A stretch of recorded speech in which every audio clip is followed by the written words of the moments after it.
እሷ የራሴ ነው እያለች እኮ ነው። ይሄ ያለው እኔ እጅና የልጅ መቃብር ውስጥ ነው። አንቺ እርግጠኛ ሳትሆኚ ሰድበሽ ለሰላቢ ሰጠሻት። ለእሷ የነበረኝ ነገር ሁሉ ነው የወረደው። ግን ማሚ አንቺ ነሽ የተቀየርሽው። አስተምርሻለሁ ብዬሽ አይደል እንዴ? እድል ተማሪ። ስርቆቱ ግን ለራስሽ ስትይ ተይ። የመማር ፍላጎት የለሽም ወይስ በዚህ ሰዓት ክርክር ፈልገሽ ነው? እሺ ደስ እንዳለሽ። እኔ ግን በህይወት ሰርቄ አላውቅም። ከዚህ በኋላ እንደማልሰርቅ። ውሸትና ውሸታምን እጸየፋለሁ። የወሊድ መከላከያ ፖስት ቢል እድል ክፍል? አዎ አይሆንም፣ በፍጹም አይሆንም። ይሄ አንቺ ደግሞ ምንድን ነው ነካሽ? አክስቴ ጠብቂኝ፣ ጉድ አደረኩኝ። እራሷን ጉዷን መናገር ያለባት። ለነገሩ ውሸታም ነው አትናገርም። ምንድን ነው ሜላት? ቆይ ትምህርት ቤት እያልሽ የት ነው የምትሄጂው? ትምህርት ቤት ብዬ ትምህርት ቤት ነው፣ የትም አልሄድም። ውሸታም ቀዳዳ ሜላት። ትዕግስቴ የተፈተሽኝ። ሲጀመር የቤት ልጅ ትመስያለሽ፣ ግን ዱርዬ ነሽ። ቆይ የማያውቀውን ነገር እንዴት ብዬ ልናገር? ማሚ ከክፍሏ ውስጥ የወሊድ መከላከያ ያገኘው። ምን? አይ አላገኘችውም ብለሽ ትዋሻለሽ? እድል ለምን ዝም ትያለሽ? ምን ይዘጋሻል? ያ የወሊድ መከላከያ ማን ነው? የኔ ነው። ምን? ለእኔም አሳይታኛለች። ምክንያቱም ዋሽታለች ልትባል ስለምትችል። እድል ድጋሚ አንገቴን አስደፋሽ። መስረቅሽ ሲገርመኝ። ይህን ያልሰረቁሽ አንቺ ጋር ያለ ደግሞ ይህ ንብረት ነው። ደግሞ አፍሽን ትከፍቻለሽ እንዴ? ውጭ አሁን ኮተትሽን ይዘሽ። እሺ ሆዴ ተንቀጠቀጠ። ሮማን ለምን? እድል ስትሄድ አልቻልኩም። እንዲህ አይነት ሀዘን የተሰማኝ የልጄ ሞት ላይ ነው። አሁንማ እንደሄዳለች እኛም ተገላገልን። እባክሽ ሮማን፣ እኔ ውስጤ ተጨንቋል። እድል ላትመለስ ሄዳለች። በቃ እዚህ ቤት ያላትን ነገር ሁላ ጨርሳለች። ለምን ግን እንዴት ተሰማኝ? ምንድነው ዝም የምትሉት? ተባራለች፣ አባረናታል። ምን? አዎ ክፍሏ ውስጥ የወሊድ መከላከያ ተገኘ። ያንን መከላከያ የወሰደችበት ምክንያት እኔ ነኝ። ጥፋተኛው እኔ ነኝ። ስለዚህ እኔንም አባሩኛ። የእናትህን ልዩ ጌጥ ወስዳለች እኮ። አልወሰደችም። ማሚ ይሄ ነው የአንገቱ ጌጥ። ሰላም ውድና የተከበራችሁ የቻናል ቤተሰቦች እንዴት ናችሁ? ደህና ናችሁ? ሁላችሁም በያላችሁበት ሰላማችሁ ይብዛልኝ። ለዚህ ቻናል አዲስ የሆናችሁ ሰብስክራይብ እያደረጋችሁ አብራችሁን ቆዩ። ዛሬ ስለ እድል ድራማ ነው የምናወራው። ቢኒ እንግዲህ የእድልን ቀለበት እንዲሁም ደግሞ የማሚን ቀለበት አግኝቶታል። እድል ደግሞ ከቤት ተባራለች። ሮማንና ሜላት የወደፊት እጣ ፈንታቸው ምን ይሆናል የሚለውን ነገር ነው አብረን የምናወራው ማለት ነው። ቢኒ እንግዲህ ቀለበቱን ካገኘ በኋላ ለምንድን ነው በኪሱ ይዞ ሁሉንም ነገር ደብቆ መቀመጥ የፈለገው? ምክንያቱም ማሚ ቀለበቱን እድል አንገት ላይ ስታገኘው እንግዲህ እድል ሰርቃለች፣ እድል ሌባ ናት እያለች ይሄ ነገር በጣም ቀላል ነገር አይደለም። ይሄ ማለት የልጄ ማስታወሻ ነው። ይሄ ቀለበት ደግሞ የሚገኘው እኔ ጋርና የሞተችው የልጄ መቃብር ውስጥ ነው። ስለዚህ እንዴት እድል አንገት ላይ ሊገኝ ቻለ በማለት በጣም ተናዳባታለች እድልን። እድልም ደግሞ እኔ በጭራሽ አልሰርቅም፣ ሰርቄም አላቅም፣ ወደፊትም ደግሞ አልሰርቅም፣ ቀለበቱ የራሴ ነው መልሽልኝ በማለት በተደጋጋሚ እየጠየቀቻት ነበረ።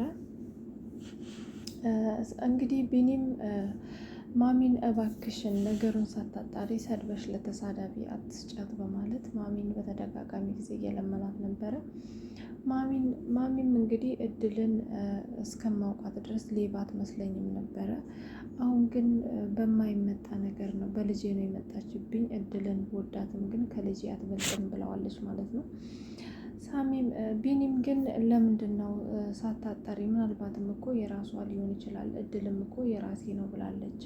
እንዴት የራሷ ባይሆን ኖሮ ከአንቺ ቤት ሰርቃ እንዴት እዚሁ ቤት ውስጥ አርጋው በኩራት ትንቀሳቀስ ነበር በማለት ሲጠይቃት እኔም እኮ የገረመኝ እሱ ነው በማለት እንግዲህ መልሳለት ነበረ። እንግዲህ ቢኒ ወጣ ባለበት ሰዓት ነበረ እንግዲህ ሜላትና ሮማን ወደ እንግዲህ እድል ክፍል ገብተው ሲበረብሩ የወሊድ መከላከያ ያገኙት።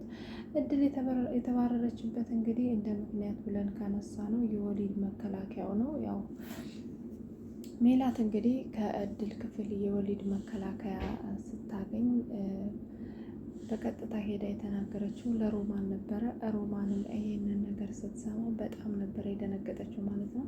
ሮማን ለምን ደነገጠች ካልን እንግዲህ ሮማን የደነገጠችበት ምክንያት እድል የማሚ ልጅ ልትሆን እንደምትችል በደንብ ስለምታውቅ ነው ማለት ነው። ምናልባት ከአሁን በፊትም ይችን ልጅ ልጄ ናት ብሎ ፈልጎ የመጣ ሰው ካለ መናገር የለባችሁም መደበቅ አለባችሁ በማለት እንግዲህ የሰው ልጅ ደብቃ እየኖረች እንደሆነም ሁላችሁም ታውቃላችሁ። ምናልባት እንግዲህ ሮማንን እንደዚህ ያስደነገጣት ነገር ምናልባት ይቺ ልጅ የማሚ ልጅ እንዲሁም ደግሞ የእህቴ ልጅ ልትሆን ትችላለች። እሷ ደግሞ የእህቴ ልጅ ሆነች ማለት ይሄ ነገር የሚፈጠረው እንግዲህ ከቢኒ ነው ብላ ስለምታስብ ነው። ከአሁን በፊትም እንግዲህ ቢኒና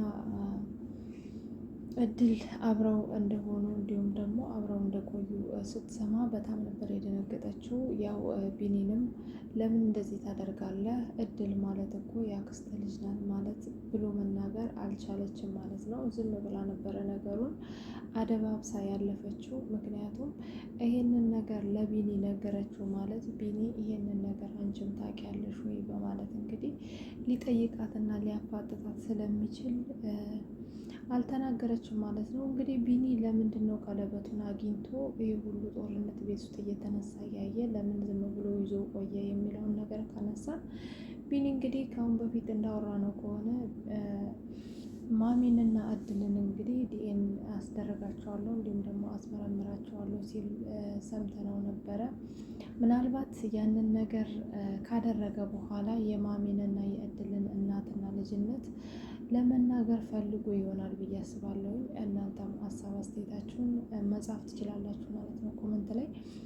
በሌላ በኩል ደግሞ እንግዲህ እድል እንዳያችሁት ቢኒንና ሮማንን ዲኤንኤን አድርገዋለች። ዲኤንኤንም ደግሞ በቀጣይ ቀን እንደሚመጣ ሲነግራት ነበረ ማለት ነው የሰጠችው ዶክተር። ምናልባት ይሄ ነገር እንደመጣ ዶክተሩ ደውሎ ከነገራት ይሄንን ነገር እንግዲህ ለቢኒ የምትነግረው ነው የሚሆነው ማለት ነው። ቢኒም ወይንም ደግሞ ሮማንም ይሄንን ነገር አወቀች ማለት እንዲሁም ቢኒ የእሷ ልጅ አይደለም ማለት እንግዲህ ለሮማን በጣም ከባድ ነው የሚሆነው። ለማሚም እንግዲህ ይሄን ነገር ከሰማች ማሚ ለካ ይሄ ሁሉ አመት የሰው ልጅ ነበር እንዳሳደግ ስታደርገኝ የነበረው በማለት ሮማን ላይ በጣም ትልቅ ቁጣ ልታስነሳባት ትችላለች። ሮማንም እንግዲህ በጣም ትልቅ ድንጋጤ ውስጥ ልትገባ ትችላለች። ምክንያቱም ይሄ ሁሉ ዋጋ እየከፈለች ያለችው እንግዲህ የገዛ ልጇ የማሚ ልጅ እንኳን ገንዘብ እንዲሁም ደግሞ የማሚን ንብረት እንድትካፈል ስለማትፈልግና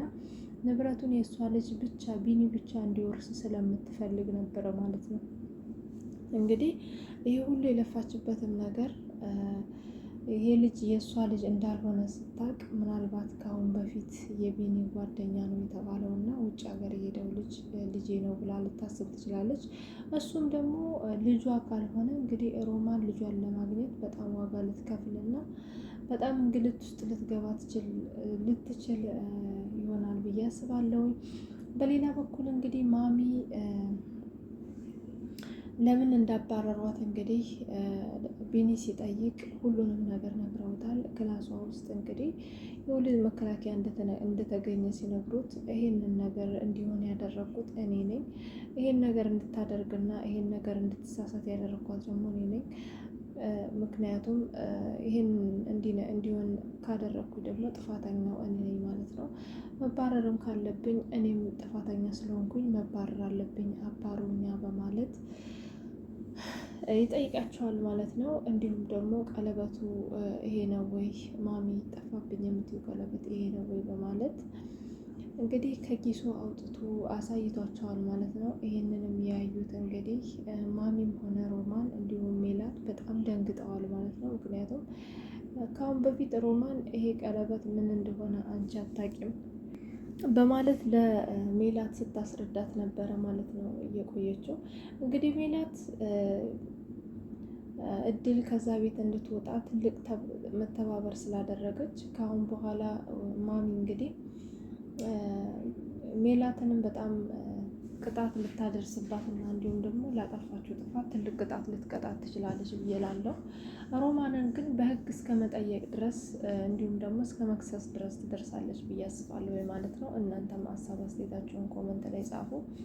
በሌላ በኩል እንግዲህ ማሚ እድልን ይቅርታ ትጠይቃታለች ወይንስ ደግሞ በምን መልኩ ይገናኛሉ የሚለውንም ነገር በቀጣይ ነው የምናየው የሚሆነው። ምናልባት በሮማን እና በቢኒ ዲኤንኤ የተነሳ ያው ቢኒና እድል ከተደዋወሉ በዛ መንገድ ሊገናኙ ይችላሉ ብዬ አስባለሁኝ። ምናልባትም ደግሞ ይሄ ነገር ዲኤንኤን ከማድረጉም በፊት ምናልባት ቢኒ ማሚና እድል እናትና ልጆች እንደሆኑ እንዲሁም ደግሞ ማሚ የእድል እናት እንደሆነች ለእድል ከነገራት ምናልባት እድል ማሚ እናቴ ናት ብላ ተመልሳ መታ ይቅርታዋን ልትቀበላት ትችላለች ብዬ አስባለሁኝ። እንግዲህ ይሄንን ሁሉ የምናየው በቀጣይ ክፍል ነው የሚሆነው። ከዚህ በኋላ የሮማንና የሜላት መጨረሻ ምን ይሆናል የሚለውን ደግሞ እናንተ ኮመንት ላይ ሀሳባችሁን አስቀምጡልኝ። እውነት ለመናገር በዚህ ድራማ ላይ ሀሳብ መስጠት ከጀመርኩኝ የመጀመሪያ ቪዲዮ ነው። ከዚህ በኋላ በጣም በጥሩ ሁኔታ አብራርቼ ይዤላችሁ መጣ ነው የሚሆነው። እናንተም ሀሳብ አስተያየታችሁን ኮመንት ላይ አስቀምጡ። አብራችሁኝ ስለነበራችሁ በጣም ነው የማመሰግነው። ሰላም ሁኑልኝ። ሰብስክራይብ እያደረጋችሁ አብራችሁኝ እስከ መጨረሻ እንድትቆዩ እለምናለሁ፣ እንዲሁም ጠይቃችኋለሁ። ላይክ እንዳይረሳ። ሰላም ሁኑልኝ።